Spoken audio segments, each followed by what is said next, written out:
I have a few slides that I just want to use to guide what we'll be discussing today. Just a minute, let me share my screen. I think I have permission to share my screen, right? Okay, I think I do. Yes, please.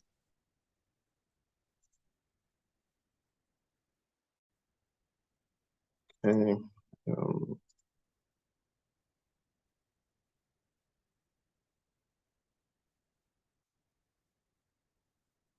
Okay, so just to confirm, I think everyone can see my screen now, right?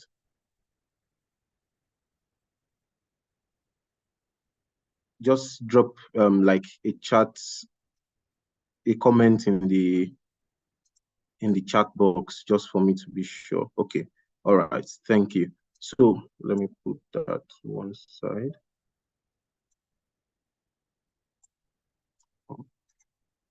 Okay, so financial analysis 101. Basically, I termed it financial analysis 101 because what we'll be doing today, I mean, we definitely we may not be able to cover the full length and breadth of financial analysis, probably take us a few sessions to actually go through in depth. And if we're going to be doing, practicals on each of the different segments and techniques we'll be going through. But within the time frame we have, we'll definitely try to cover as much as possible. And then later in the week or maybe tomorrow, I will share a few materials that, we can also consult, to be able to read more and read up on what financial analysis entails and everything. So, okay, just as a bit of introduction, basically, what is financial analysis? Because the whole idea of what we're doing today is for you to be able to understand the whole process of financial analysis, from the beginning to the end. Why should you conduct financial analysis? What's the process all about? How do you go about the process? And what outputs are you expecting to get, to put in your reports? Because I know everyone here, we're all working towards the CFA research challenge. So I'm sure that this is going to form a critical part of what we'll be doing, in terms of our work, and it's going to be a critical part of the output we'll be producing. So first, in terms of understanding financial analysis, so I decided to call this definition from the CFA curriculum. So the CFA level 1 curriculum, this is how the CFA Institute defines financial analysis. So CFA defines financial analysis as the process of examining a company's performance. So you see those critical things I'm underlining. The first thing is the company's performance. So in this case, I know the company we are analyzing, I think, is Chemical and Chemical Allied Products, PLC. So you want to examine the performance of CAP, what's the financial performance over, an historical period. And in analyzing that performance, you are not just analyzing blindly, right? Like I always like to mention, doing financial analysis, doing financial ratios, making financial projections and all those things is not just necessarily a mathematical process. It's not just about combining numbers or combining ratios or dividing or multiplying something just to get a particular figure. The key thing is you're analyzing within the context of a story that is going on. So within the context of the industry in which you're analyzing, as well as the economic environment in which you're analyzing. So when you're analyzing CAP's financial performance, you see that, okay, revenue has increased consistently for the past 5 years, or it has reduced for the past 5 years, or it's been up and down. What is not just enough to say revenue is increasing. It's about what's the context in which revenue is increasing. Is there improved demand? If there is improved demand, what are the fundamentals driving it? So financial analysis is not just it's not just, in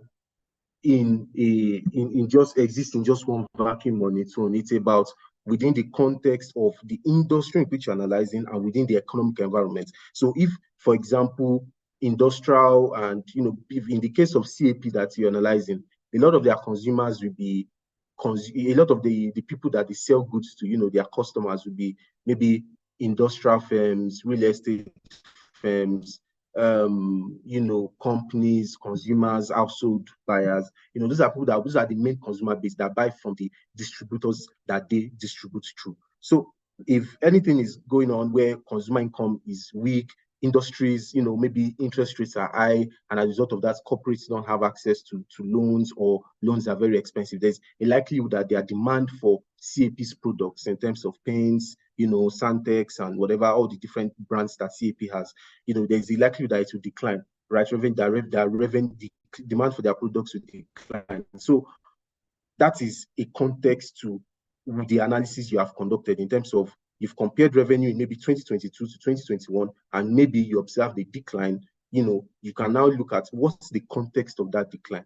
Again, there are different contexts you can look at so you can look at price, you can look at volume, but we'll go into all these things as we move through as we go through all these slides.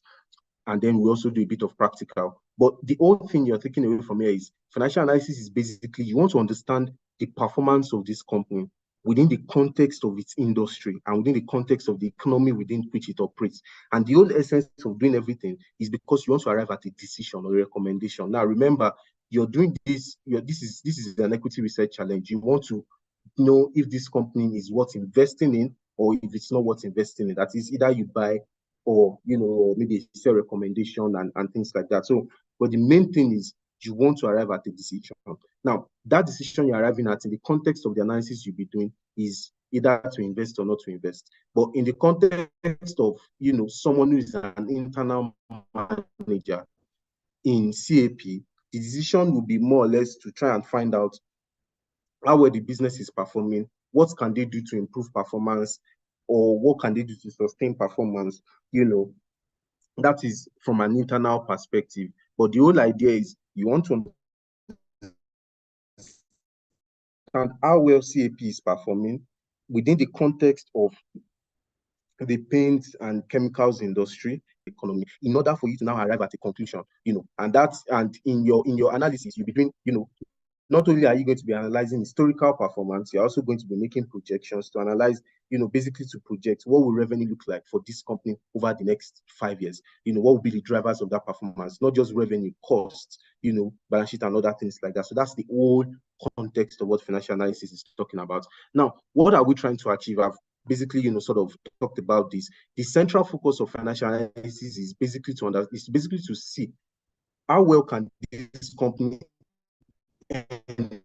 return on its capital compared to the cost of assessing that capital. So you want to understand, is this company generating adequate returns on capital invested in this business compared to the cost of that capital?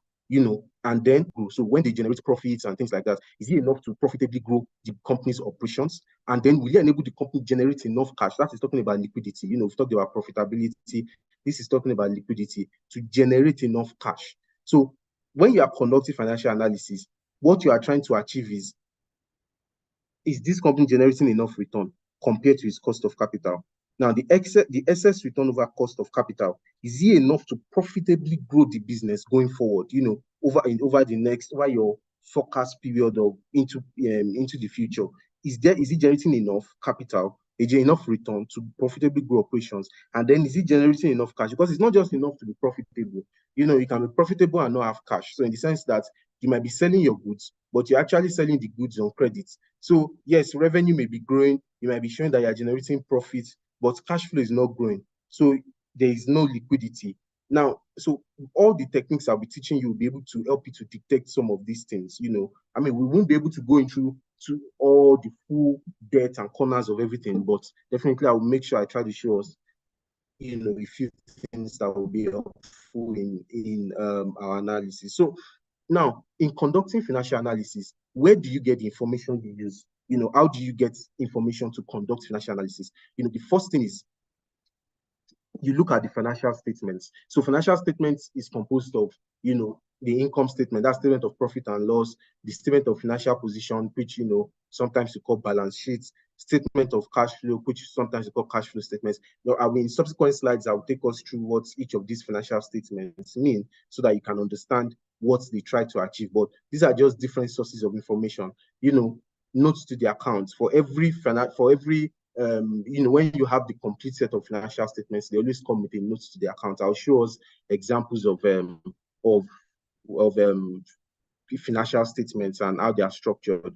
Then also management discussion and analysis. So if you look at financial statements, a lot of times you would see that there's always a section that management basically try to write about, update on their operations, what has happened during the year, what they were able to achieve, what they are looking at doing, and all the things that drove performance within that period. So that's usually a good place to get context to whatever analysis you're also doing. Then company press release. So some companies, they just release the financials and then they give a press release. So for example, in analyzing CAP, it's not just going to be enough for you to just look at their financials. You need to also look at it. What press releases have they released in the past few quarters over your analysis period? You want to look at all the releases they have released in the market. So sometimes it might be about something that happened in their factory or a change in their business model, or press release could just be about anything. And that's why I put in brackets there, earnings release, events release.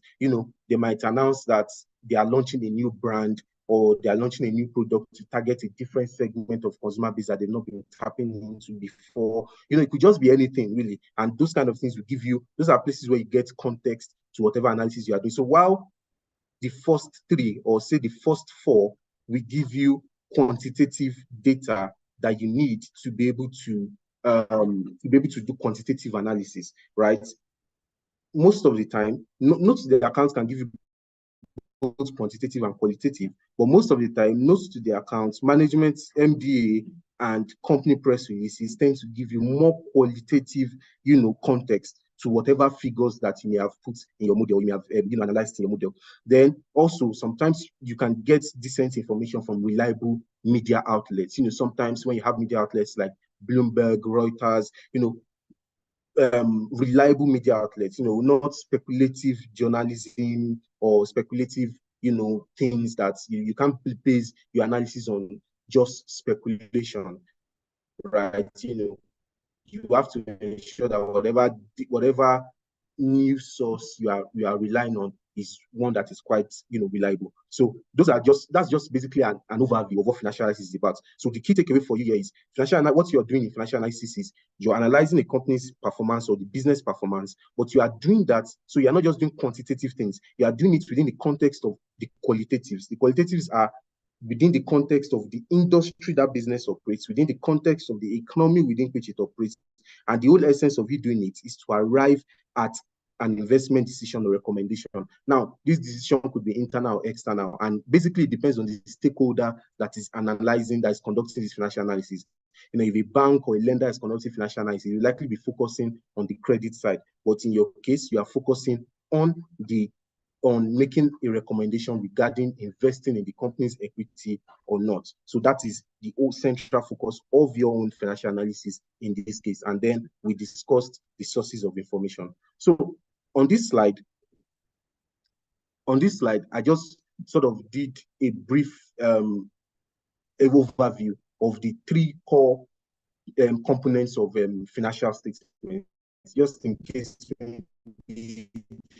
for some of us here, I mean, understand that maybe some of us are not accountants or we don't have an accounting background or the like. So it's important that you need to have at the back of your mind, or that you need to know as, an average person, either you are an accounting person or not, is that every business maintains records, right? You want to maintain records of your business to be able to know how well your business is performing, right? How much revenue am I generating? What are my costs? What type of costs are they? What assets do I have in the business? What are my liabilities? Who am I owing? And things like that. So those are all things that form the financial statement. So that's what financial statement is about. It's basically a record of all the company's financial activities. That's what financial. So it's nothing special or nothing big or something, So it's just a record of all the company's financial activities, or operating activities, basically. Or let me use this word, a record of a company's business activity, right? Because financial and operating in the context of accounting are two different things. There's a difference between operating and financing. So by the time we get to the cash flow statement, you understand what I mean. But basically, financial statements record all the business activities of the particular company. So first part of the financial statement is balance sheet, right? Now, let me give you, let's take a step back to say we are building a business, right? Unfortunately, I know it will be hard to get feedback from everyone if you are following along.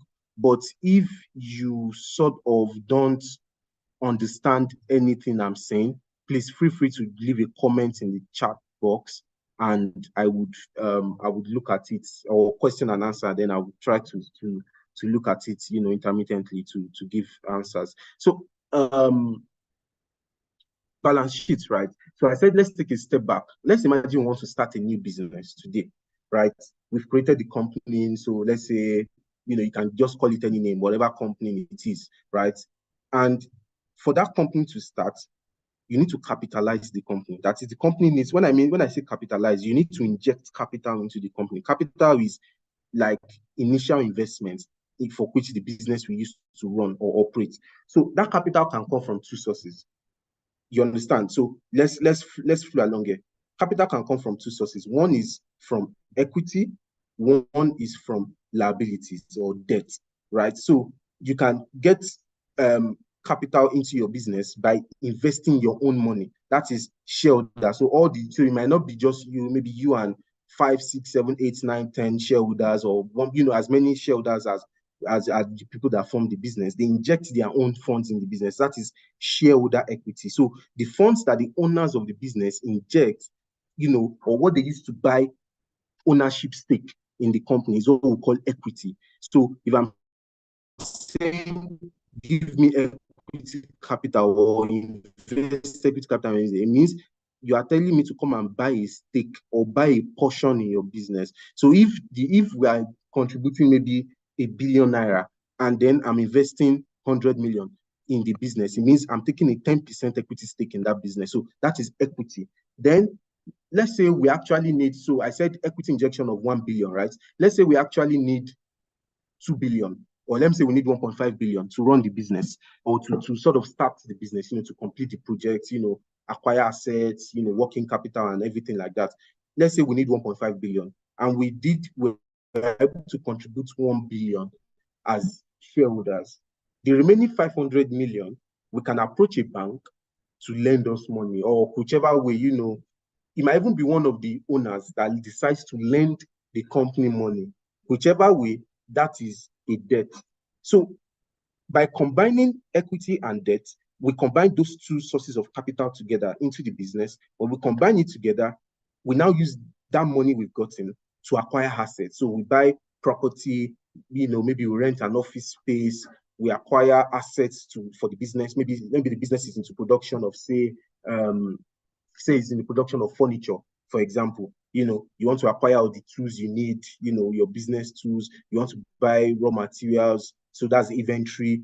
So you are buying all those different assets. So what ends up happening is the total of your equity and debt that you injected into the business must be equal to the total assets of the business. So that is what balance sheet is showing. Balance sheet is saying, on one side, you have assets. That is, those are all the assets of the business.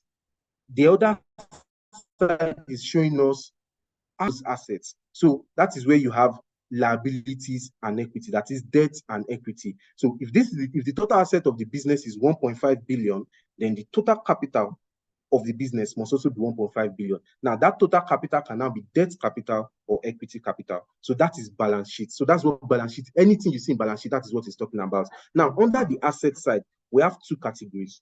We have what we call current assets and non-current assets. Now, what differentiates these two is current assets are assets that you expect to be consumed or will no longer be existing over the next 1 year. So from the day the financial statement is prepared, over the next 1 year, you expect all those assets to not be on the balance sheet again. So those assets are called current assets. That is, they have a lifespan of less than 1 year. So those are things like inventory, for example, where inventory that that over the next 1 year the business will consume in its operations, or things like receivables. So maybe you have customers, or your receivables are you've sold goods to someone and the person has not paid you yet. So the customer is still owing the business. So when the receivables will be settled within the next 1 year, it will be a current asset.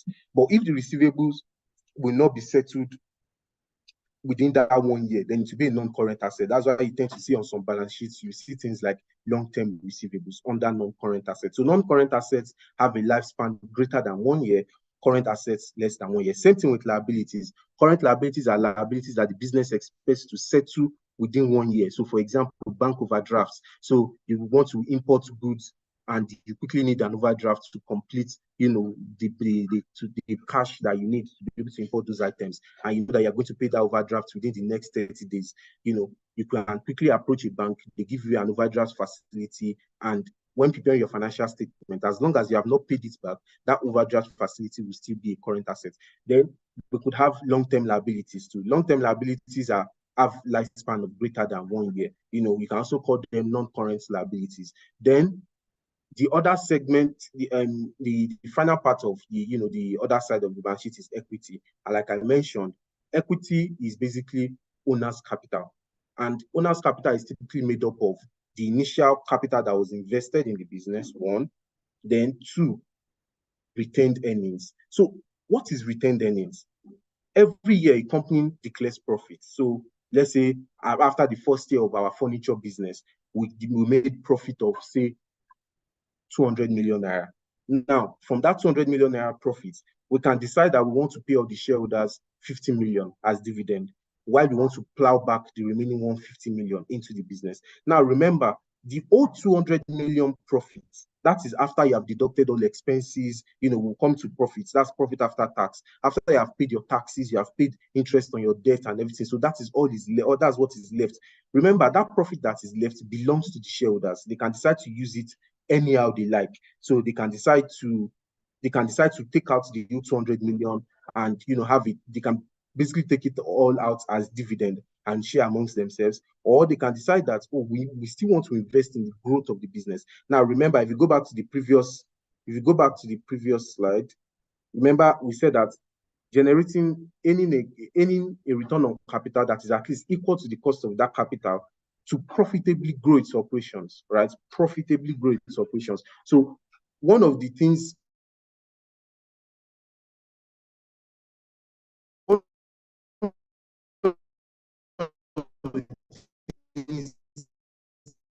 the investors can decide to do is, instead of withdrawing this capital, let us plow it back into the business to sort of grow the operations of the business. Now, if out of that 200 million, we pay 50 million as dividend, the remaining 150 will plow it back into retained earnings. But remember, it is the shareholders' money. They could have decided to keep the business, so it forms part of their equity. So it's like an equity made to continue to grow the business. So that is what balance sheet is, the financial position of that company. That is, as at today, what's the total asset of this company? How are the assets being financed? Is how much of it is being financed by debt? That is liabilities. How much of it is being financed by equity? That is shareholders' capital. So that is balance sheet. Income statement. I think I will try to go at a faster pace. I've spent roughly about 20 to 25 minutes. So, and we still need to do a few practicals. So I'll move at a faster pace from here going forward. Income statements. Now, for income statement is basically statement of profit or loss. It's basically to compute our profits. Income statement is to compute profit at the end of the year.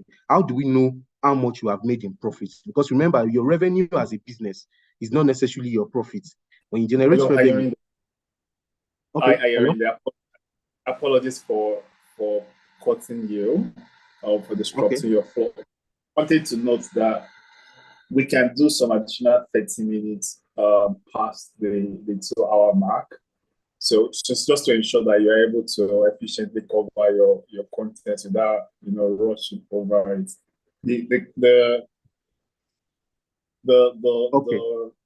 The session is being recorded and then it's also being streamed live on YouTube. So for students who won't be able to make the additional minute that you would require to complete it, they can always revert to the YouTube recordings or even the recordings that we have directly on Zoom. And if they have any questions, they are able to share with us and we'll come back to you on it. Thank you. Okay, all right, no problem. So that's noted. So I would factor that in. Okay, so I was on income statement. income statement, basically, the whole idea behind an income statement is for us to be able to know from our revenue, how much of our revenue is now profit, right? Now, this does not mean there will always be profits. There might be loss.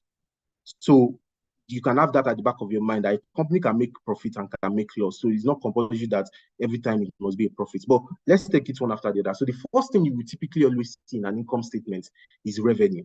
That's the first thing you typically see whenever you open an income statement. You would see revenue. Revenue now is basically money that is earned from the primary source of operation of the business. Now, it's important for me to clarify this.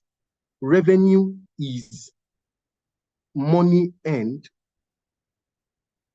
from the primary or the core operation of that business. So it's important to differentiate this. Why? Now, let's take our furniture business as an example. Our furniture business is in the business of dining tables, sitting room furniture, of doing business. Remember that this furniture business that we have also has its own furniture. So it has its own office chairs, office space, and things like that. So let's say after using the office furniture for a few years, the company decides that, oh, let us change the office furniture. Instead of using this furniture that we have in the office, let's change everything and let's sell the ones we currently have as maybe scrap or something. The proceeds derived from the sale of those scrap furniture that belong to the company will not be classified as revenue. Rather, it would be classified as sale of fixed assets, and that will typically come where under other income. I'll come to that subsequently later on. But what I'm trying to help you to understand is there's a difference between the cash flow or the money that is generated from the core operation of the business and when they sell fixed assets. So let me use another example. Say as a bank, so a bank's core revenue would come from interest that they earn on their investment securities, interest that they earn on when they give loans to their customers, either corporates or retail or the likes. Those are the main sources, or non-interest income also. So non-interest income in the sense that, sorry,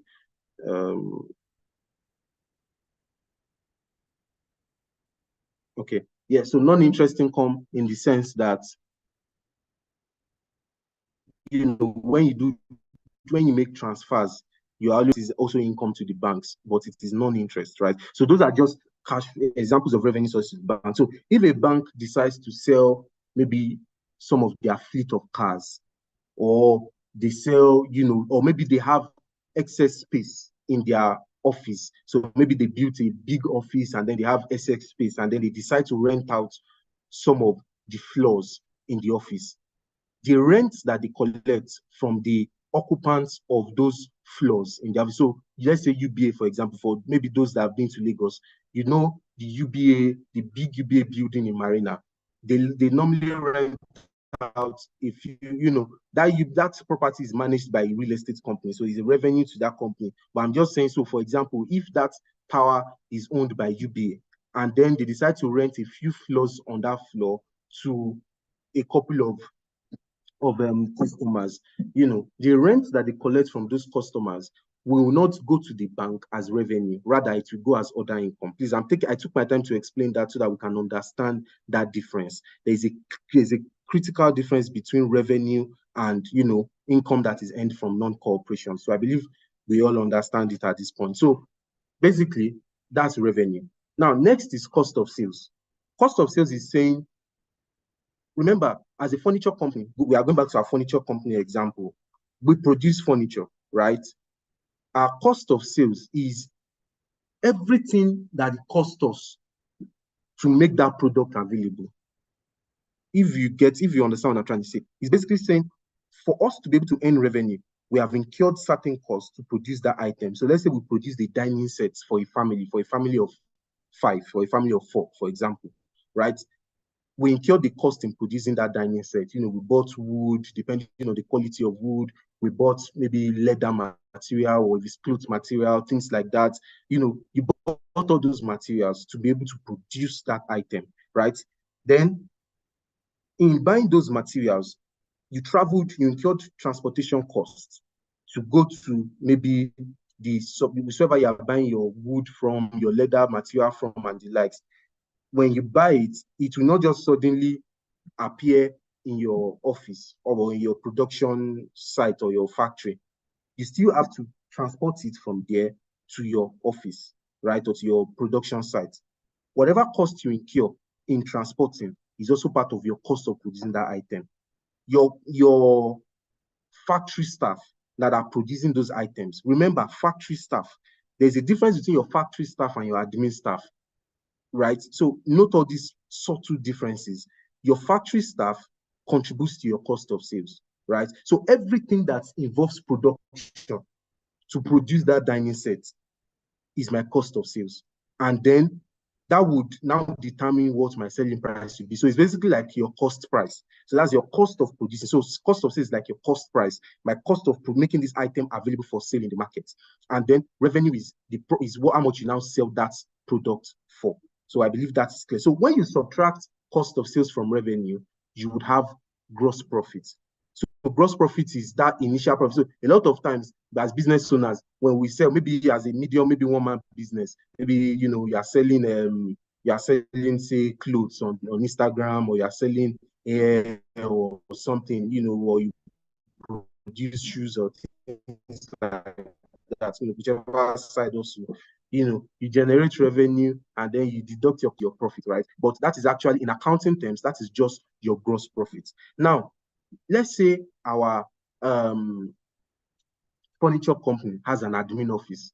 So, like the CAP, CAP that you're analyzing, that you'll be analyzing in your CFA research challenge, for a CFA research challenge, they produce these paints, they have license from Action Nobel to be able to produce some of Action Nobel's products within Nigeria. I'm sure by the time you begin to read into CAP, you will understand how, the business model and everything like that, which I'm sure you'd have probably covered under the business analysis side and all. But basically, they produce some of these items. So every cost they use, to produce Santex, and all their different brands of paints, that's cost of sales. Everything that happens within the factory, in most cases, applies to cost of sales. Now, they may have an admin office separate. So admin office is where the likes of human resource sits, maybe accounting department, maybe if they have a risk department, basically everything that has to do with admin, they are in that segment, right? They are in that admin office. The cost of renting that admin space is an operating expense. It's not a cost of sales. So I'm sorry, when I say operating expense, is an administrative expense, right? So that comes under overheads. So overheads, or some people will say operating expenses. What we term overheads there is, or you can also call it operating expenses. So operating expenses in most cases would be broken into two. You have administrative expenses, and then you have marketing and distribution expenses. So administrative expenses basically refers to the cost of the admin operations of your business. So the salaries and wages of your HR staff, salaries and wages of the accounting department, salaries and wages of the treasury department, salaries and wages of every person that does not contribute to the production of your core products that you make available for sale. That's admin expenses. That's just one component. That's salaries and wages. You also have other components, depreciation of machinery or PPE that has nothing to do with production. That would also go under admin expenses. Or operating expense is what we call marketing and distribution expenses. So that's your cost of advertisements, your cost of, sometimes you may be running promos. So CAP may decide that, we are running promos.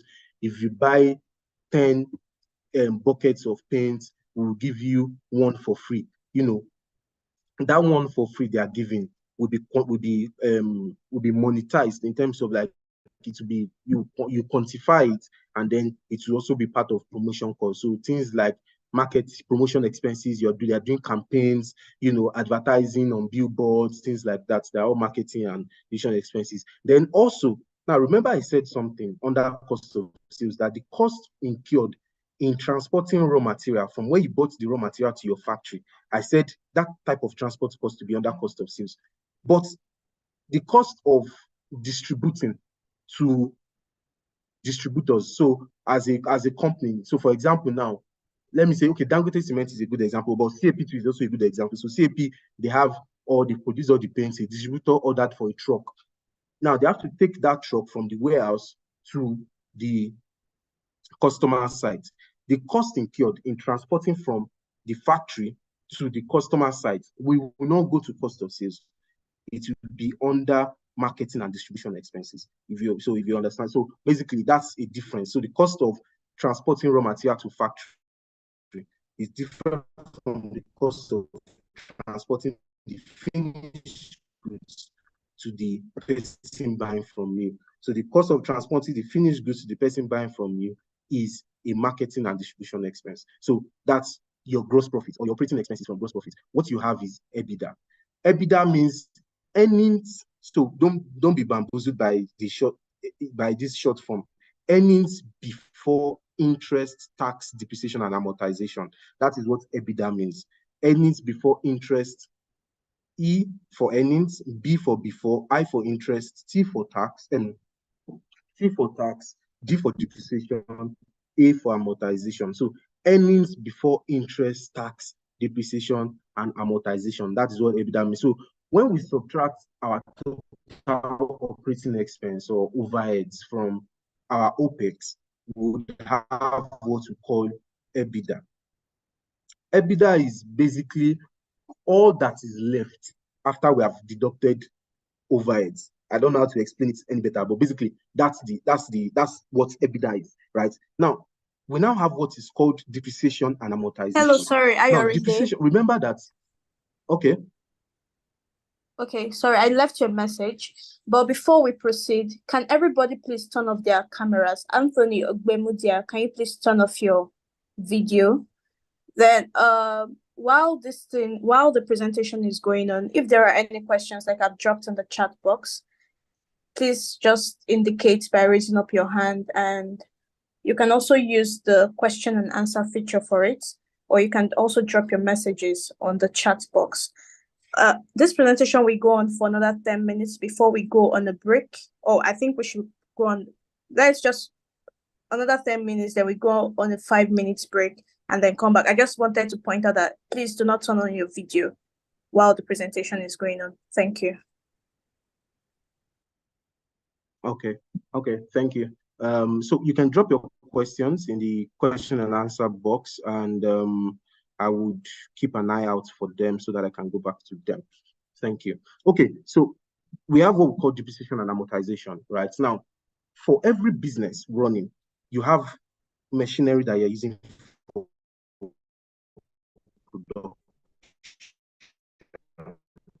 So in the case of CAP, they probably have factory equipment and things like that. You paid for them at once, you acquired an asset. Now, in buying those factory equipments, you can't just charge everything to your income statement at once. Let me take that again.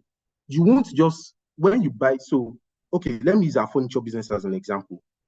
You buy, when you want to start a furniture business, you likely buy maybe, I don't know, what will furniture guys use? You know, those tools, hammer, nails. I mean, some of those things are inventory. So it's important for you to clarify what is inventory and what is asset. But basically, tools that they will use over a long period of time in producing furniture, right? When they buy them, because they are usually very capital intensive, you can't just charge them to income statements at once. Otherwise, it will distort financial performance when conducting financial analysis. So what you will discover is any year that they acquire assets, you know, they will likely record the loss that year. Why the following year they won't record the loss acquired the assets and then they're using them over a period. So depreciate that asset over a period of time. That is, we will cost is like spreading out the cost incurred to acquire assets. It's like spreading it over a period of years. So if you bought an asset for 1 billion and you say that, oh, this asset has a useful life of 10 years, that is, these assets would be useful for our business operations for 10 years. You can decide to, there are many depreciation methods. I won't go into that. You can read about that later on. Let's say we decide to use a straight line method. Straight line method means we are apportioned equal amount of depreciation charge to every year. We do that 1 billion of assets that we acquired divided by 10. I think that will give us about 100 million, if I'm correct. So that 100 million would be a cost for each year. That is the amount that will go for that year. So for every year, we'll be carrying depreciation costs of 100 million naira every single year, all the way down through that 10-year period. So that is what we call depreciation. When we subtract that depreciation from our EBITDA, what we have is now called EBIT. So EBIT is also known as operating profit. So some people will say operating profit instead of EBIT. Then from EBIT, EBIT is basically, like I mentioned earlier, earnings before interest and tax. So that is all the profit out of the revenue we have made, after deducting cost of sales, deducting operating expenses, deducting depreciation. This is all that is left. This is our operating profit. And EBIT is basically the profit earned from the primary operations of the business. Please note that it is the profit earned from the primary operations of the business. So you are not including profits earned on disposal of assets in EBIT. That is other income. So when you are conducting analysis, when you're conducting your analysis, your operating profit is what you earn from your core business. That is the profits that you have earned from your core business before other activities for the year. So when you now begin to account for, other income, things like maybe, by the time you see more finance, there are so many examples. I just want to begin to mention, in case you are not familiar with them, FX profits or FX losses. Sometimes some companies use derivatives and they make profits on those derivatives, and things like that. Those are all things that are not necessarily part of the core operation. In some businesses, it might be a core operation. So, for example, businesses that maybe, for example, an oil and gas company that is hedging oil prices and then they make profit on their hedges and things like that. In that case, it may be part of the operation of the business. But, you get an idea of what I'm trying to say. Everything that is earned relating to the core operations of the business. Now, we have what we call interest expense. So as after earnings before interest and tax, you now have what you call interest expense or interest income. So remember, like in the balance sheet side, we said your source of capital could be from equity and could be from debt. Now, when you borrow money, you have to pay interest every year until you pay back the money, right? So the interest you incur on that debt is what we call interest expense, and you have to deduct it from your EBIT. Now, you can also earn interest income. So in this case, this is what happens, right? Most likely, you have cash that you have like sitting on your balance sheet in your assets. So you have cash in bank that you have in the bank. So maybe you don't, periodically, your treasury team or the treasury team of the company manages that cash, manages the excess cash, or manages the balance sheet as a whole. And as a result, sometimes they place money with banks, they invest money in maybe short-term assets and things like that. So they are able to earn interest, from fixed deposit and things like that. And that interest income, in some cases, some companies have interest income that is greater than their interest expense. So they end up having a net interest income. In some cases, interest expense will be more than interest income, and then you have net interest cost or net finance cost. And then you subtract that from your EBIT, and then you have PBT. PBT is profit before tax. Some people will say EBT, earnings before tax, so whichever way you want to put it. So you can see the systematic way in which you have followed. From EBITDA, we took out the D&A, depreciation and amortization, and we ended up with EBIT. We took out the I, that is interest expense, and then we ended up with PBT or EBT. Then the T is the tax. So that's your, different things go into tax. We have their tax accountants that specialize that, but basically on a simple level, tax is basically your corporate company income tax. But mind you, so many other things go into it, deferred tax adjustments, accidents. So many things go into that. But on a simple plain level, tax is basically your company income tax. So in the case of Nigeria, for example, every company pays 30% of their profits before tax as tax. to the federal government.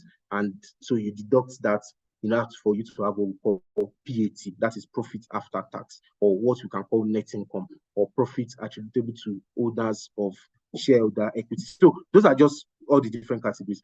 Lastly, on this slide, cash flow statements. I took my time to explain this because this is the fundamental of financial analysis. If you don't understand how these financial statements work, you will struggle when it comes to financial analysis. So that's why I took my time to explain all this in depth. But for cash flow statements, cash flow statement basically gives you an idea of how much cash the company is generating. So if you recall, under balance sheets, one of the components of current assets is what we call cash and cash equivalents. What helps us to calculate the cash and cash equivalents is the cash flow statement. So cash flow statement is not just concerned about profit. Cash flow is not saying, because you know you can be profitable and be cash deficient. There are companies that they are generating, big profits, but all those profits are in the hands of their debtors, people that they've sold goods to and they are yet to pay. So when we look at income statement, don't just be blinded by a company that is generating big profits. Are the profits generated by that company backed by cash? So it's important. That is very, very critical. And that's why we have the cash flow statement. It helps us to know how the company generates cash across all the different categories. So we have three components in the cash flow statement. We have the operating cash flow segment, or the operating activity segment. We have investing cash flow, and we have financing cash flow. Operating cash flow basically relates to the core operations of the business. That is, what's the cash flow generated by the business from their core operations, right? There are different methods of preparing the operating cash flow segment, but we are not going into all that. That's for accountants. But operating cash flow is basically just concern yourself about understanding what it means. How do you interpret it? Operating cash flow is basically cash flow generated from the core operations of the business, that is from revenue, it has to do with the core operations of the business, cash flow in and out. Remember, it's not just cash flow into the business, it's cash flow into the business and out of the business. So every cash flow that comes into the business and out of the business relating to the core operations of the business is under operating cash flow. That is the core operations of buying and selling. Investing cash flow has to do with acquisition and disposal of assets. That is, how is the company buying assets and how are they disposing assets? So whenever the company buys assets, that is an outflow. Whenever the company disposes assets, that is sells assets, that is an inflow. That is a cash inflow. Because when you sell the assets, you earn cash into the business. That's an inflow. So that is investing cash flow. Financing cash flow basically is referring to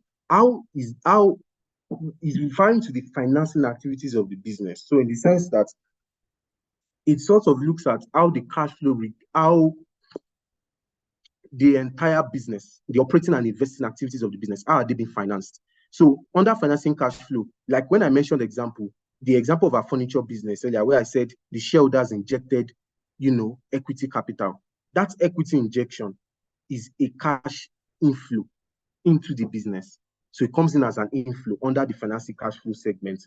When the business takes a loan, it will come in as an inflow. When they repay loan back to their creditors, is an outflow. When they pay interest on that loan, is an outflow. When they pay, when they pay dividend, is an outflow. So it's a cash outflow under financing activities. So operating cash flow is all the cash inflow and outflow relating to the day-to-day operating activities of the business.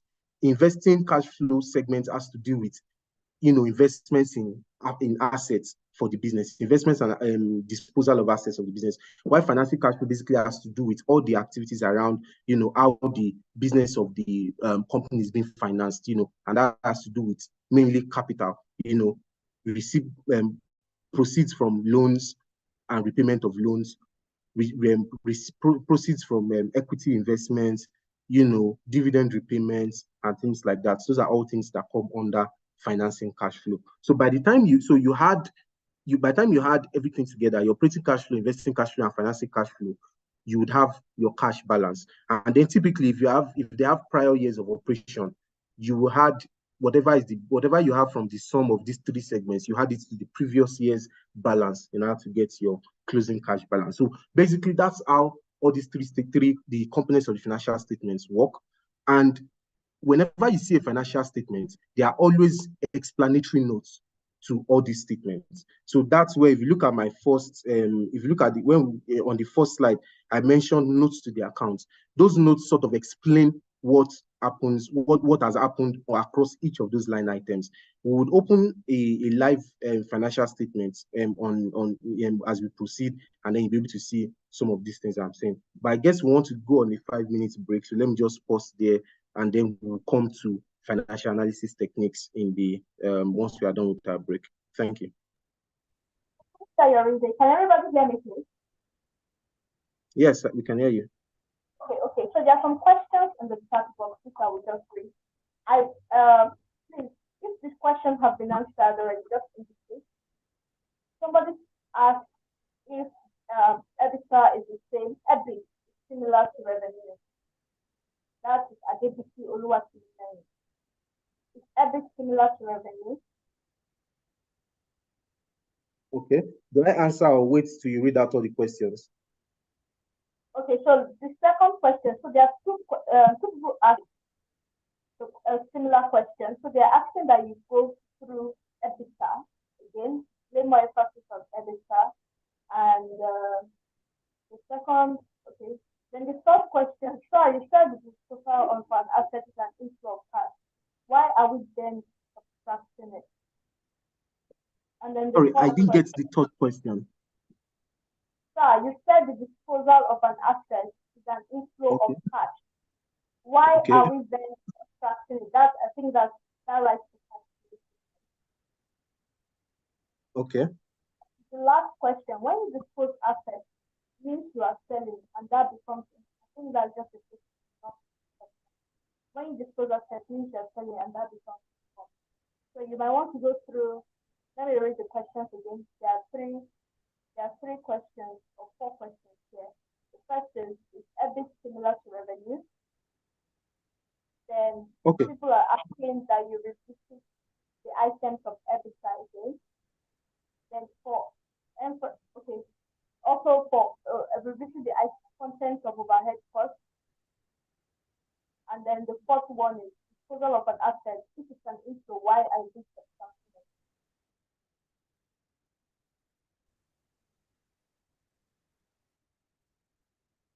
I want to go to the first one. Is everything same as revenue?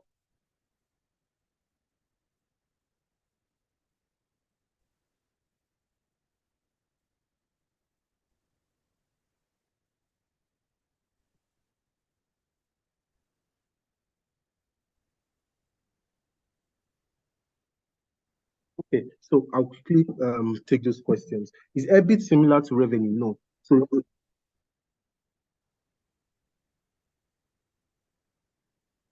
I can hear you. Okay, is EBIT similar to revenue? Not get the answer. Can I go ahead? Hello? Shamaka, can I go ahead? So EBIT similar to revenue? No, EBIT is not similar to revenue. So if you look at the income statement, so we have revenue. Revenue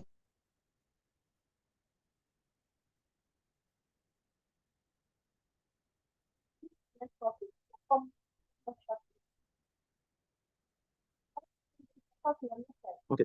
Hello? Yeah, I can hear you now. Okay, sorry, I think my internet went off. Okay, let me share my screen again. Sorry about that.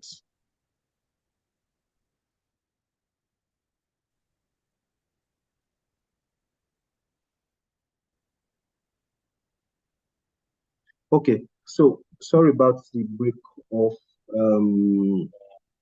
I'll quickly answer those questions. So, is EBIT similar to revenue? No, EBIT is not similar to revenue. Revenue is, so let's look at this example. So practicalize it. Imagine, so create mental images. It will help you understand what the difference is. We go to the market, we sell our goods. After selling our goods, our customers pay us. So just think of it on a small scale level. We go to the market, we sold our goods, we've collected our cash. The money that we collected is called revenue. right? That money is revenue. Now, in some cases, the consumer may not pay us immediately, or they may pay a deposit and pay the balance over a period of time. Regardless, the moment that transaction is completed, we have earned revenue, right? It's not, remember, revenue is not earned when cash is received. Revenue is earned the moment the transaction is completed. That's what we call accrual basis in accounting, but I don't want to go into that, that we have accrual cash basis. But the moment the transaction happens, revenue is earned. Cash basis, we say until you receive cash, you have not earned revenue. But in accounting, we say revenue is earned the moment the transaction is completed. So we sold our goods and we know that this person has paid us this amount, or this person is owing us this amount for the goods we have delivered to him or her, right? And then that's revenue. EBIT is the profits that you have after you have, so you must have deducted the cost of producing that asset or producing that good that you went to sell. You must have deducted all your salaries and wages. You must have deducted the depreciation of the machinery that you use in production. So you must have deducted all those things from your revenue. So after deducting everything, whatever you have left is now your EBIT, or what we call operating profits. That is the profit that is left after you have deducted all your operating expenses from your revenue. So I just hope that that clarifies that. Again, okay, I think you said I should repeat the full meaning of EBITDA. I guess that's what you said. I didn't hear that clearly, but I guess that's what you're saying. So full meaning of EBITDA, like I said before, is earnings before interest, tax, depreciation, and amortization. Earnings before interest, tax, depreciation, and amortization. That's the full meaning of EBITDA. Then components of overhead. So component of overhead, mainly you have two main components. Some companies group them differently and the likes, but on a generic level, most companies would have these two components. One, marketing and distribution expenses. Marketing and distribution expenses. Some companies call it selling and distribution expenses. They are all the same thing. Then the second component is administrative expenses. Administrative expenses. So those are the two components of overheads. Then, okay, disposal of assets. Sorry, that's a mistake on the slide. So disposal of assets should be plus, while investment in fixed assets should be minus. When you dispose assets, we are selling the assets we have, and someone is giving us cash, right? So that's a cash inflow into the business. So we can now decide to use that cash to buy new assets, maybe add more money to it to be able to buy new assets and things like that. So that is disposal of fixed assets. When you dispose assets, you have been paid cash from it. So it's an inflow into your cash flow statement. So sorry, you can swap that around. So yeah, I think that answers all the questions. Thank you. So thank you, Yorinde. I think that sums up all the questions we have.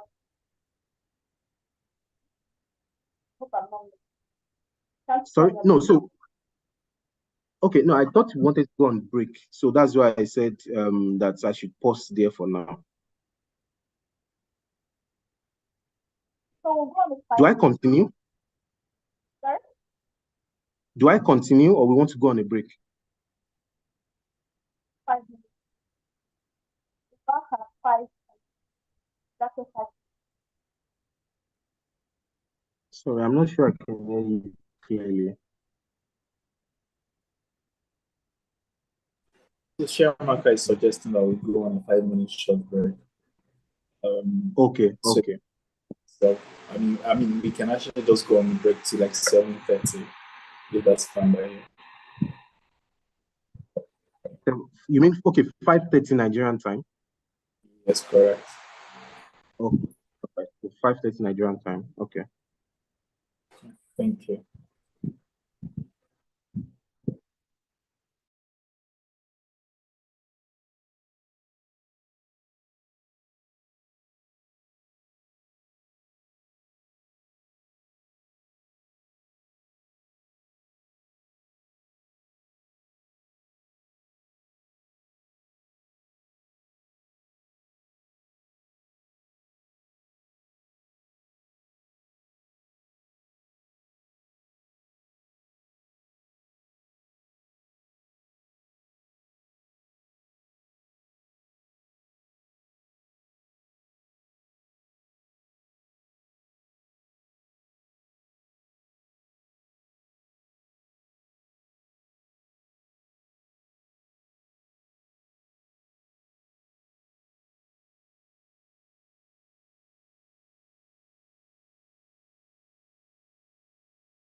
So Shemak, in case you're speaking, your voice is slightly faint. Do you want to check your connection? Your voice is not audible. I think there's a problem with either. What's happening now? We're resuming the presentation now. Sharing the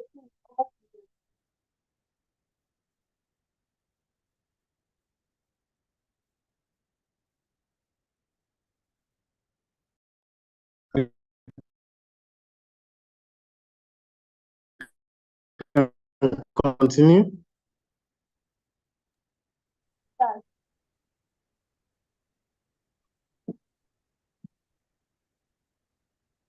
Okay, I think Chamak, I think your audio is a bit not clear, so it's difficult to pick. But I just assumed that maybe you said I should continue. Okay, so welcome back, everyone. But we have 25 participants. Before break, we had about 40. So are we sure we want to continue?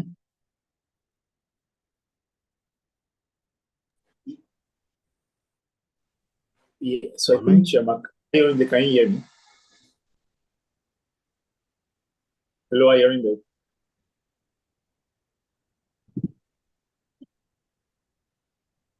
Okay, yes, I can hear you, Okay. Sam. Hello, Sam, I can hear you. Okay, so I'm not sure what is wrong with Chiamaka's audio. I think she has a bit of technical issues there. So, well, for the interest of time, I would suggest that. Can you hear me? You broke up a bit. Okay, so I was saying, in the interest of time, I would suggest that we commence, and the student would join over the course. Just also noting that the session is being recorded, and yeah, the session is being recorded and live streamed. So I'm sure any part that is being missed, they can easily catch up. But the recommendation will be for you to continue right on time as scheduled, so that we are able to meet so that you're able to cover the content you really do want to present. Thank you. Okay, all right, no problem. Okay, so welcome back, everyone. So I would just continue. So we stopped so far, just quick recap. We've covered basically like an introduction to financial statement analysis, what it means, and what it tends to achieve, and finally, the sources of information into financial statement analysis or financial analysis as a whole. And we've looked at the different the components of a three statement financial model. Now we want to look at techniques, so financial analysis techniques. How do you go about conducting financial analysis? Now, first technique we typically would use in financial analysis is horizontal analysis. So we have three types. We have horizontal, we have vertical analysis, and we have ratio analysis. Now, I would explain what each of these mean. There's nothing abstract about them, and then we would do a bit of practical. So I will show us how that would go. I won't be using CAP as an example because I imagine that that's something we have to go and do our research on.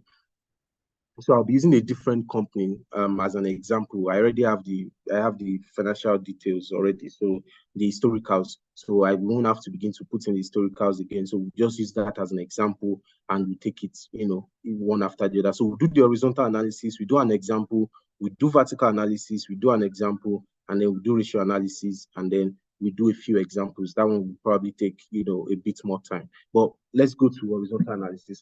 So the whole idea behind horizontal analysis is to do year-on-year comparison. So you can look at horizontal analysis as a time series type analysis. So the whole idea is if we have 5-year historical, so remember, we looked at these financial statements, right? Let's say we have 5-year historical for each of these components, that is for CAP, which you'll be analyzing. You have 5-year historical for balance sheets, 5-year historical for income statements, and 5-year historical for cash flow statements, right? You now want to do a sort of analysis of the company's historical performance. You can do what we call a year-on-year, you can do year-on-year analysis, which is what we call historical analysis. So the whole idea is you want to sort of spot trends. What patterns can you observe over the years while in terms of in the performance of the company? So the two ways in which you can conduct horizontal analysis is, one, you can calculate percentage growth. So you can say 2022 revenue compared to 2021 revenue, what's the growth rate? 2021 revenue compared to 2020 revenue, what's the growth rate? Then another way you can also do horizontal analysis is you pick a particular year as a base year, right? You pick a particular year as the base year, and all the subsequent years will be expressed as a percentage of that base year. So that's something we also call, I think, baseline analysis, So I don't know if we'll do an example to demonstrate it. So the first type of horizontal analysis you can do is year-on-year growth. Basically, by how much did 2020 profits grow compared to 2019 profits, or by how much did they decline? That is one part of horizontal analysis, which you would also be doing a lot, because you definitely be talking to how CAP maybe has grown revenue, how their revenue has declined, and things like that. And remember, like I always mention, you are not just quoting figures. There will always be context. There's always a story around it. The whole idea of financial analysis is to accentuate your story, is to give data, is to give facts to the story you are telling. So if you are saying CAP's revenue has been increasing because of maybe competitive advantages such as, brand loyalty, brand quality, despite decline in consumer income, consumers have continued to opt for, CAP, blah, blah, blah. This can be depicted in the company's, consistent growth in revenue. And that's when you now bring in revenue growth. So that's just trying to give you an example. So you are not just saying revenue grew by 5% in 2020, so it has grown by an average of 20% over the past 5 years. You are not just saying it has revenue has grown at a CAGR of a CAGR of maybe 5% per annum over the past 5 years. You are not just saying all those things. You are saying these are the things that have been driving revenue, and this is the result, right? So that is the whole idea of horizontal analysis. And then I said the second way you can also use horizontal analysis is you have a particular year that you set as a base year, and then other years are now expressed as a percentage of that baseline year. But you won't be doing this a lot, so I won't spend so much time on that. But the whole goal of horizontal analysis, right, is for you to spot trends and growth patterns. That is the overall goal of horizontal analysis. You want to spot trends. So when you look at growth rates, are they growing at a fast pace? Is CAP growing at a fast pace? Or is the rate of growth declining? Or is the rate of growth inconsistent? Or Is the rate of growth increase? Things like you are basically trying to spot trends, not just in revenue, in costs. So maybe revenue has been growing and profit has been declining. You look at it, revenue is growing, profit is declining. What is causing profits to decline? Oh, is there an increase in operating expense? Is there an increase in their finance costs? That is, are they taking on more debt? So you are trying to spot trends. That is the whole idea of horizontal analysis. You are comparing across years, a time series analysis. Now, vertical analysis is different. Vertical analysis is you are comparing within the same year, but you are benchmarking items in the income statement as a percentage of a baseline item. Let me explain. So let me explain what vertical analysis is. Let's go back to this slide. In income statements, we have revenue. Revenue is the first line item in the income statement. We can now decide that we want to express every other component of income statement as a percentage of revenue. So, for example, we can say cost of sales as a percentage of revenue, gross profits as a percentage of revenue, operating expenses or overhead as a percentage of revenue. That is what we call vertical analysis. That's what we call vertical analysis. In some cases, in financial modeling, we also call it common sizing. We say we are common sizing. So you express all the other items in the income statement as a percentage of revenue. When it comes to balance sheets, we typically would express all other items as a percentage of the total assets. So that's typically what vertical analysis is all about. You are expressing all the other items within that financial statement as the percentage of an headline item. Usually in balance sheets, the headline item is assets. In income statement is usually revenue. So what is the usefulness of conducting vertical analysis? Sometimes people use it when they want to forecast, right? So maybe you see a lot of people when they want to do maybe a quick fire financial model. They don't have so much time and they just want to do a rough analysis to just get a rough idea of something, right? They can forecast revenue. When they forecast revenue, instead of trying to now forecast all the other additional line items, they would rather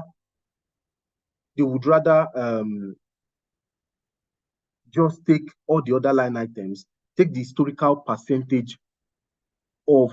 Let me explain it this way. So I think it's best. Let's do an example. So I will explain using an example so that you can understand and it won't look too abstract. So I'm going to stop sharing the presentation and I would share an Excel sheet so that we can pick an example so that we can see, and then it won't look too abstract. Share screen. Okay, so I want to confirm if you can see my screen. You can just drop a comment in the chat box just to say yes. Yes. Can you see my screen?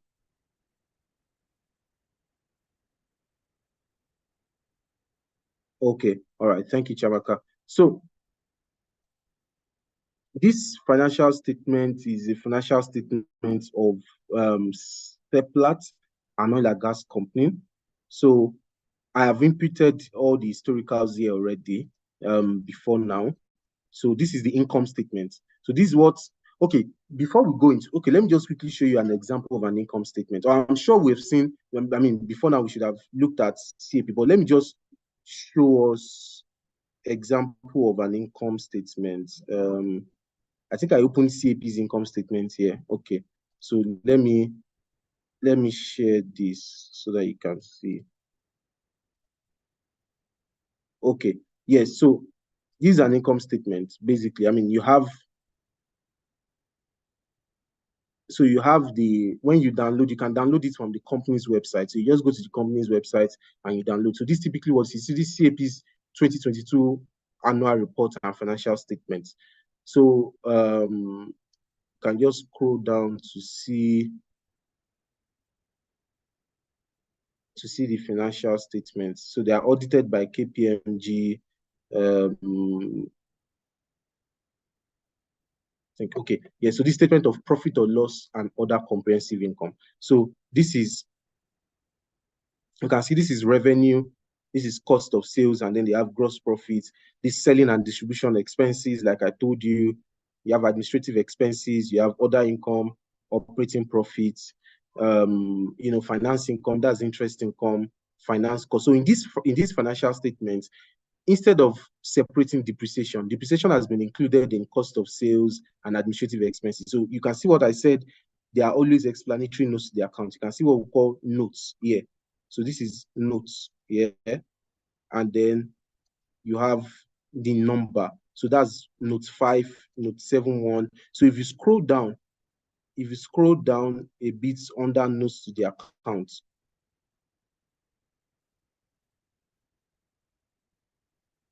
you would see, so let's look for number 5.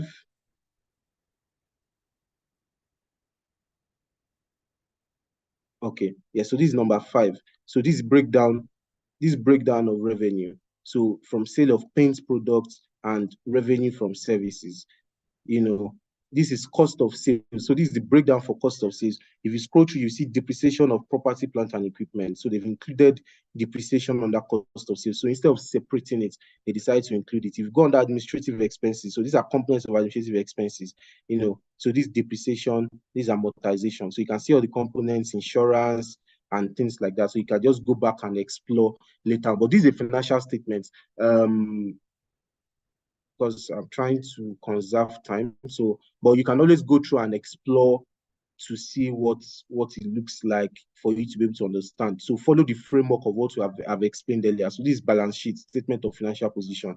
So you have assets. So you have non-current assets, current assets. You have liabilities, non-current liabilities, current liabilities, and the likes, total equity. So, and this statement of cash flow, and this cash flow from operations. This is cash flow from operations. This is side. This is cash flow from investing activities, and this is cash flow from financing activities here. So when you explore it, you'll be able to get a full grasp of that. So let's just quickly go back to what I was. Let me go back to the Excel. Okay. Yes. So okay, still loading. Okay, I'm live now. So this is the Excel. So this is for this financial statement is for Seplat Energy. So I'm going to use it as an example when conducting horizontal. So I've created a sheet here. So for horizontal analysis. So like I explained earlier, right? I said in horizontal analysis, the whole idea is we are comparing across years, right? We are comparing across years. And the whole idea is to get growth rates, basically. So you can have something like this. So you copy this.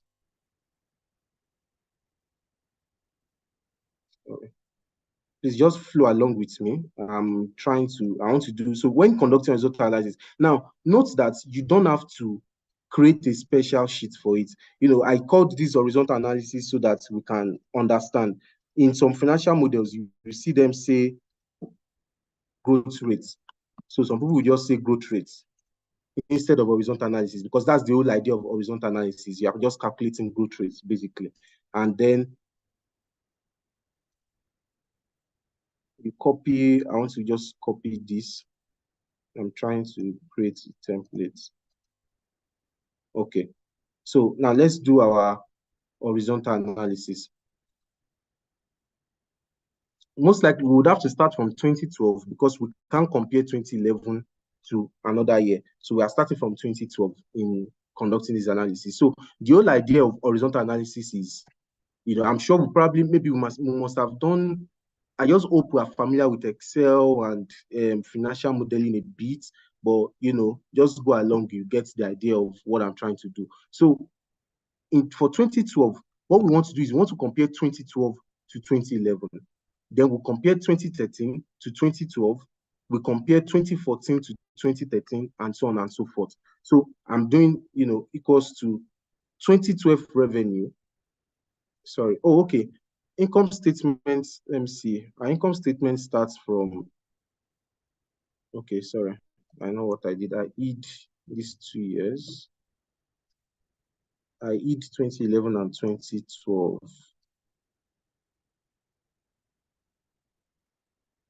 All right, okay, yes. So what we want to do is we want to compare 2012 to 2011, right? 2012 revenue compared to 2011 revenue. So we do, in 2012, revenue for Seplat was $624 million. So this is in US dollars. If you look here, this is in US dollars.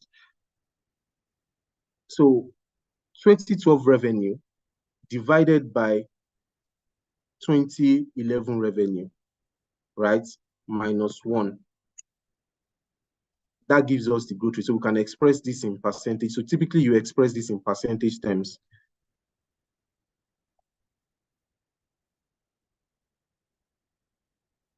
So this is just straightforward and basic. Now, instead of repeating, so by the time I drag through, I'm sure if you are familiar with Excel, you just drag through, and then 2013 automatically will compare 2013 with 2012. So it will compare 880 divided by, so we can just do it here so that you can be sure what I'm doing is correct, right? So this is 41%. So that's what we have. So basically, the whole idea is when you look at this now across revenue, you can see that consistent revenue growth rates, there's a sudden decline in 2014, steeper decline in 2015 and 2016. There was a strong rebound in 2017. So you are noticing the trend. So that is what you are looking at. You are looking at growth rates. That is the idea of horizontal analysis, to be able to dictate. So when you see this, the question you have to ask yourself is, what is happening? What happened in 2015? We can still understand 2014 that, like, okay, 12% decline, maybe normal business occurrences and all. But there was a steep decline in 2015 and 2016. By the time you do your research for that, you would find out that in 2015 and 2016, we had a significant crash in crude oil price. And Seplat, being a crude oil selling company, a crash in price of crude oil would affect their revenue because price will fall, right? And that affected revenue significantly. In 2017, crude oil prices recovered again, and then that drove the rebound we saw in 2017, 2018, and so on and so forth. Similarly, in 2020, and so the whole idea is, I think you get the idea now. You are just doing year-on-year growth comparison, and that's why I said instead of horizontal analysis, you can say growth rates, and then instead of you creating a separate sheet for this, instead of creating a separate worksheet for this, you can actually do it, in this slide. So you just insert a new row and then you do it here. So instead of doing it in a separate sheet, you just do it here and you have your horizontal analysis, but you format it differently, and or whichever way you decide to work, whichever we decide to do it, you still have the same results. So that's horizontal analysis, basically. And you can just drag this down instead of repeating. So you can just drag it down because everything follows each other. You can just drag down and then you have complete. So there's some error. Let me see. D7, C7. Okay, because of the ordering of the Excel, basically, if you are going to drag down, revenue is on line 3, right? Here is on line 3. There's, okay, I've created a space in between this, so that was why we had that. That's those error message, those error, the errors we had. So you can just drag down again, and I think we should have something more. Yeah, so this is where we are supposed to have the errors. So you take out, because they are all empty spaces, and then you can use if error. So if you don't want to have errors, I mean, I'm sure if you are familiar with your Excel formulas, you can just use an if error function. If error, this is the value you should get me if it is not an error. If it's an error, just put nothing, or you can put any or something if you don't want. So just put that there and you drag across. Sorry, I'm trying to be fast so that we can cover all that we want to cover. So if error, you can see that anywhere there's error, it just becomes empty. So, but I'm sure you do that in Excel class. So let's go to vertical analysis. So vertical analysis, like I told you, is like basically common sizing. Is what we call common sizing in some cases. Let me use balance sheets this time around instead of using income statements. So let me use balance sheets. Sorry,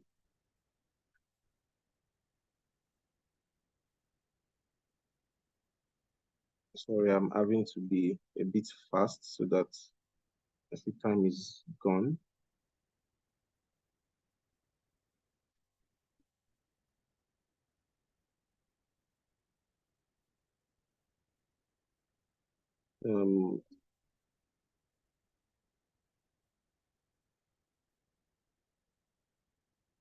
Please, I just want to confirm. Please, if you are following along, can you please just put in the chat box that you are following along, please? I just want to check, please. I don't so that I'm not talking to myself.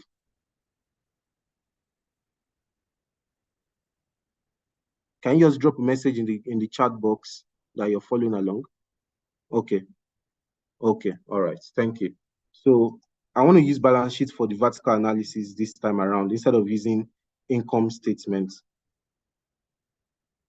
I want to make sure they are in the same. Okay. Yes. 4. So for vertical analysis, so remember, horizontal, what we did was we're comparing to prior years. In vertical is going to be along, a straight line. So what we are doing is, like I mentioned earlier, we always have total assets as the basis for remember, in vertical analysis, you pick a particular base, a starting point in the balance sheet, and then you express all the other components of the balance sheet as a percentage of that base that you have selected. And I said in balance sheets, we typically use total assets. In income statements, we typically use revenue. So for balance sheet, we are going to use total assets. So I'm going to put our total assets figure on top of each year's. So in 2013, I'll pick our total assets figure. So I just want to link it to this side. So in 2013, total assets was about $1 trillion. So I drag it across and so these are total assets, right? And then what we do is we now pick for 2013, we pick the value for oil and gas properties in 2013, right? And express it as a percentage of total assets. If you get, I trust that you get what I'm trying to do. So it means oil and gas properties is about 44% of total assets in 2013, and then you can drag across. So where you have, okay, we use our if error formula again to remove any errors. If error.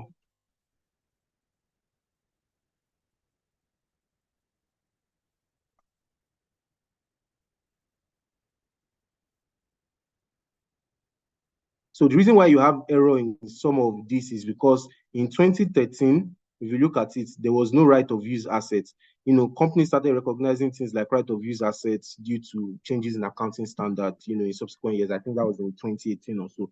But from anytime you're looking at financial statements from 2013 to 2017, 2018, you likely not see right of use assets there. So that's why we're having error message and the error sign, and you need to use the if error function. So you can drag across, all the way to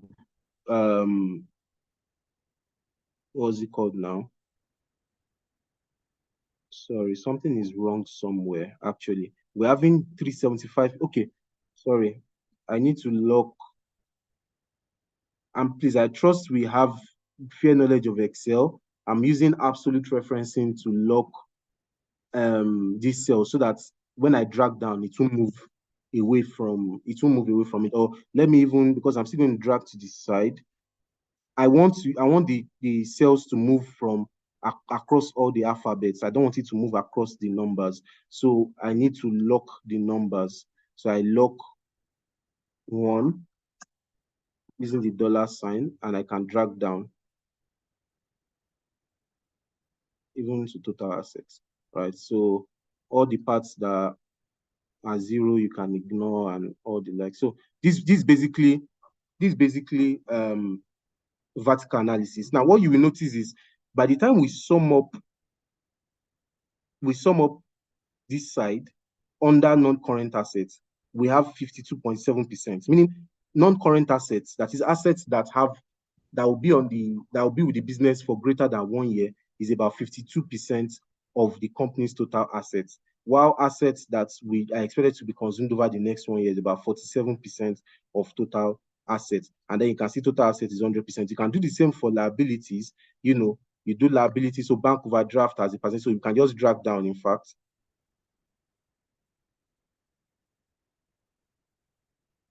You see, so you can just drag down, and then for all the subsequent years, you can just drag across, and then this, so you have your vertical analysis, and you can now study the trend. So this is where you can now combine vertical analysis with horizontal analysis. So I'm looking at 2013, 43.9%, and then 2014, components, so oil and gas properties dropped to 35% of the total, then increased to 52.4%. So you might want to find out. So in this case, what may have happened is they may have acquired more assets, and as a result, we saw an increase, right? The reason why we saw a reduction here was maybe there was, huge depreciation in 2014, and then they didn't make any acquisition. Then here they made an acquisition, maybe they made another acquisition here. There was no acquisition in 2017, and things like that. So by the time you look at the trend, you're able to tell, oh, what is happening? There's a sharp increase somewhere. So for example, trade and other receivables, there's a sharp increase in trade and other receivables here. What's going on? Are the JV partners not paying, meeting up with their cash calls? That's relating to analysis of oil and gas. I don't want to go into, but basically, there are different things that cause that spike. So that's the idea of vertical analysis. By the time you conduct it, you're able to study trends, and then you're able to make informed decisions to say, oh, okay, this is what happened that year. This is what must have driven this. And then everything sums together to form your end product. So that's horizontal and vertical analysis. Let me see I think there are a few messages in the charts. Oh, okay. Someone said the Excel formula. Don't worry, you will get the Excel formula. I mean, maybe you're not very familiar with Excel, but over time, you'll be able to master that. This is not the class for Excel at this point in time. I'm sorry. So I won't be able to go into that. But let me stop sharing this and go back to the slides, so that we still have to deal with forecasting and ratio analysis today. So let me hurry up. PowerPoint. Okay. So while Ayorinde comes over the next slide, just to note that we would try to see if we can get, I think we had shared some link with you yesterday. There should be some introductory Excel, free Excel classes there, or we can reshare that on the group that has been created. If you are not joined the group, do well to reach out to your faculty advisor. I think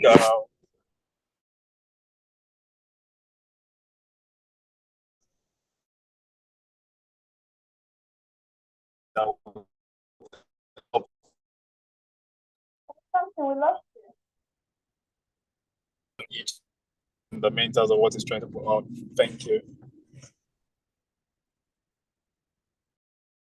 So Ayorinde, please go ahead. Thank you.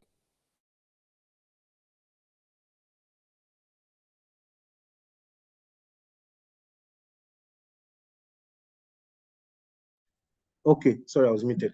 The last technique I wanted to discuss is ratio analysis. How many minutes? I think I have about 20 minutes.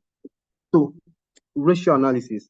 Now, another component of financial analysis is ratio analysis, right? Now, beyond just doing horizontal and vertical analysis, there are things there are ratios you can use to analyze a company in order to extract valuable information. So now, what's ratio analysis? And I'll give you a definition from Wall Street module. I think that's the definition I actually sort of like. I looked at different definitions that I wanted to use that sort of captures it, but Wall Street module definition captures ratio analysis quite all right. So ratio, it defines it as the quantitative interpretation of a company's financial performance. So remember, the whole basis of doing financial analysis is to analyze a company's performance or the business performance of a company or organization. So ratio analysis helps you to express it in quantitative terms, right? So by the time you look at a set of ratios, it will be able to tell you how these companies perform. So even if you don't know anything about the company, I just say, hey, Sam, look at these ratios.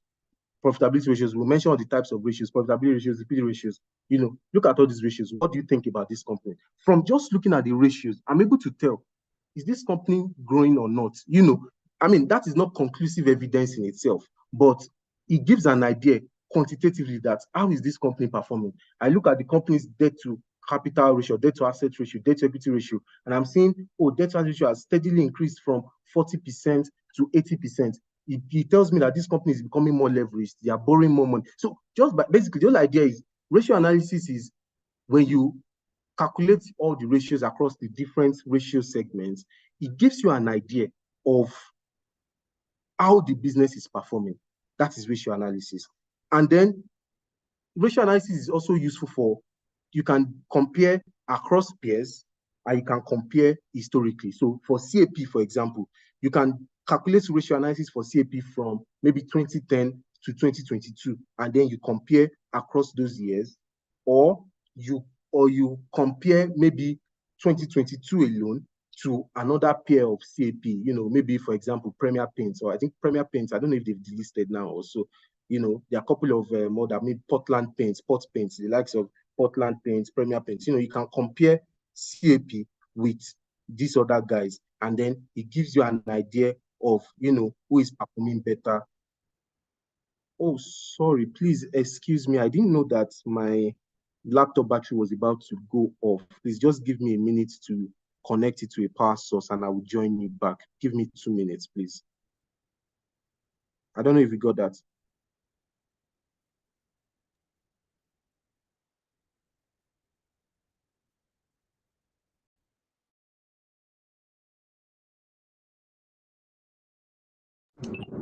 Okay, so while Ayori tries to get his power his laptop, if you have any questions, just again you can drop it in the chat box, and so that it can be addressed. I also wanted to or just rehash that if you have not joined the group that was created on WhatsApp, you should do that. Later today, we will be sharing some additional resources that we think will be helpful, and those that will be shared by some of the facilitators in the class we had yesterday and the one we had this morning. We'll be sharing those resources with you later this evening. Thank you.